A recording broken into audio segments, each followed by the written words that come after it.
Internet n'a jamais été figé. D'une simple bibliothèque d'informations, il est devenu un immense centre commercial, puis une gigantesque place sociale.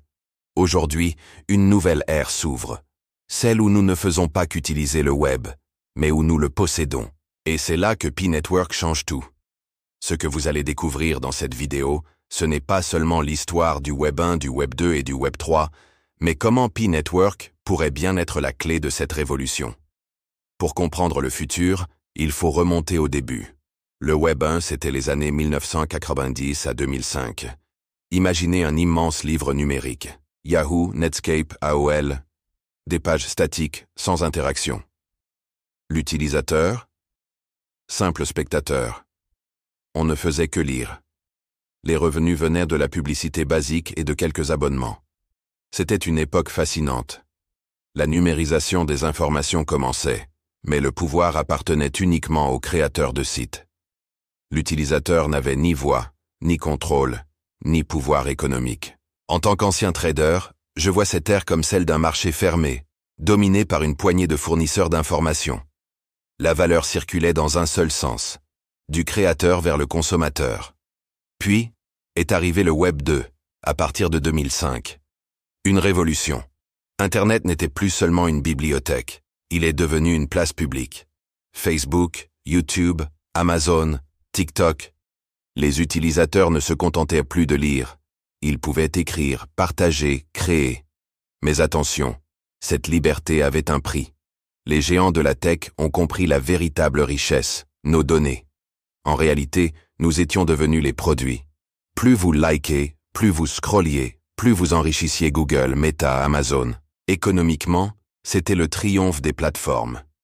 Une illusion d'ouverture, mais en réalité, un contrôle centralisé. Après le Web 1 et le Web 2, voici le Web 3. Une véritable rupture.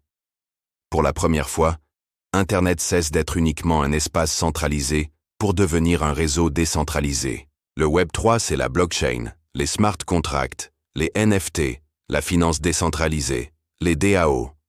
Mais surtout, c'est l'économie de la propriété. Et c'est ici que P-Network entre en scène. Contrairement aux cryptos élitistes, Pi a choisi un modèle inclusif. Un smartphone suffit pour miner. Résultat, plus de 47 millions de pionniers. Une adoption massive, sans précédent dans l'histoire de la crypto. Pi n'est pas seulement un token, c'est un écosystème qui incarne l'esprit du Web 3.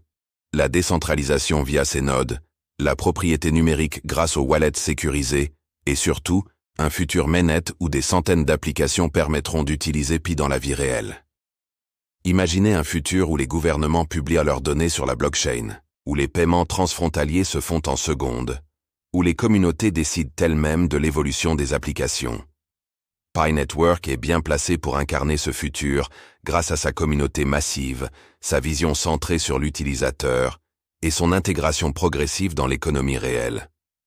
La question est simple, serez-vous spectateur ou acteur de cette révolution? Activez votre Pi Node, restez informé des mises à jour du mainnet et rejoignez la conversation. Laissez un commentaire. Je suis prêt pour le Web 3 avec Pi. Si cette vidéo vous a éclairé, abonnez-vous à la chaîne, activez la cloche et partagez-la. Le futur d'Internet s'écrit maintenant. Êtes-vous prêt à faire partie de l'histoire avec P-Network?